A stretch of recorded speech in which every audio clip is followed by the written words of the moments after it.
Hello again for our third week in a row of looking at the Randwick track. Where we are right here now is the start of the fast lane, which is closest, the inside fast lane we'll call it. We've mentioned it a few times for those who are just watching the shows for the first time. It's something not new to our regular subscribers, that most of the winners do come from Randwick in this zone here, which starts about here, which is in line with the Stewards Tower thereabouts, and 1 metre inside where this lane is. So today with the rail in the 9, or for Saturday with the rail in the 9 metres, we've got a fair chunk of the fast lane taken out of play. What that means is we come over to here, and this ground is noticeably firmer than the ground immediately out wide, but there is a little bit of a twist to it as we record this on Friday for what we said in previous weeks. So we're looking now probably 1, 2, 3 metres at a pinch, which you're looking at 3 horses racing pretty tightly, being able to use this inside lane. So you get a horse in there that's going no good, then you've got the cement truck effect that he's blocking, or he or she is blocking those behind it. So really, and where these do become leaders tracks, you can still make ground along the inside, but it's just whether you can get around the horses to do so. So basically it becomes the first 3 horses that turn for home are the ones that are likely to be there, because unless you can dart through and weave through and come outside the lane and go inside the lane, you're going to be at a disadvantage. Not an impossibility, we're only talking a few lengths. We're talking a few lengths, and few lengths are very handy in races obviously. So there, from here to about the fence, plus 3 to here, which is noticeably a bit tacky. I'm saying this 24 hours out from the event. It's a day today that isn't a bad drying day. You can probably hear a bit of breeze coming through the camera. It isn't, and it's the weather, the temperature's warm enough to dry this track out a bit more.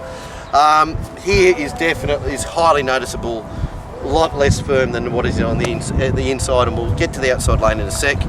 I'm feeling this track is probably somewhere in between where the track from the first week was and last week. Forget about the official ratings. The track last week was in the straight, was about a good 3. I'd say this is probably a dead 4.5 at the moment, dead 5 maybe, which is about similar to where we thought the track for the first day was. As we mentioned last week, there were bits of the track that are wetter and choppier, but we're talking about the majority. So let's worry about the majority rather than a 100-metre patch that might not be as good as others. But where this is might be a bit different. So in 24 hours, both good days, it probably should dry out to something similar to what it was last week, but it does just have a definite noticeable feel about being a notch or 2 below where we were standing here this time last week. Now we move along to the crucial thing. We saw last week one jockey had a crack at it, Hugh Bowman on Sultry Feeling. I won't bore you with the breakdown of the numbers, and Hugh Bowman did find the wrath of the stewards for coming out wide. I can assure you with the numbers that we use and the metrics that we use, his decision to come out wide was an advantageous play for him. He was on a horse that was going nowhere. It was a race that was favoured on paces. It was a race that had a big mid-race surge, with Sultry Feeling being the widest runner, being one of the biggest surges. It's come from behind horses that were, forgetting about the horses that are in the lane, the horses that were in no man's land that we spoke about just there before. It's come out wider, it's given them a start and a comprehensive beating for those horses, including Bring Me the Nave, which was on the inside in the worst part of in the equally as bad part of the track too. So for those that weren't in the lane, it's won that race by a length, and it only got in the lane in the last 200 metres too. So I think Hugh's tactics there were right, and probably in some way could shape the day. Now, as we mentioned last week, the big advantage of this is, and you can noticeably feel it when you're on the track, and probably even more so if you have a 500 kilogram horse, it won't show up in the camera, but it's a flatter surface. Tracks now are cambered. Now, it's going around a bend that helps you, but if you're running in a straight line, the flatter it can be, obviously the more advantageous it is. I think that's one of the big things about these wide lanes out here, why they're so much faster, and generally 3 lengths faster than what the inside is.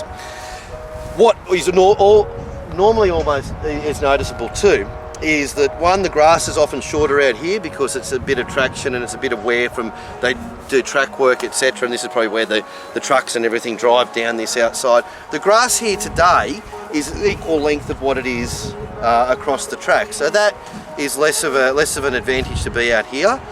And the other thing is, and probably with that, and being that equal length, it doesn't feel as firm and as a huge advantage as it has been in the first 2 days of the carnival that we've mentioned. If they did get out here, it would be there. Now with the rail out here where it is, they have got a much better chance of getting out wide and into these lanes because you've got to get slingshotted out there. As you saw with Hugh on Sultry Feeling, it's not an easy task to get out here. You need to actually be brought out here to get the greatest benefit of it. But if you can peel into this area, I still think I'd still rather be here than the fence. Standing here on Friday, I don't know if I'd want to spend the petrol to be off the fence to be out here.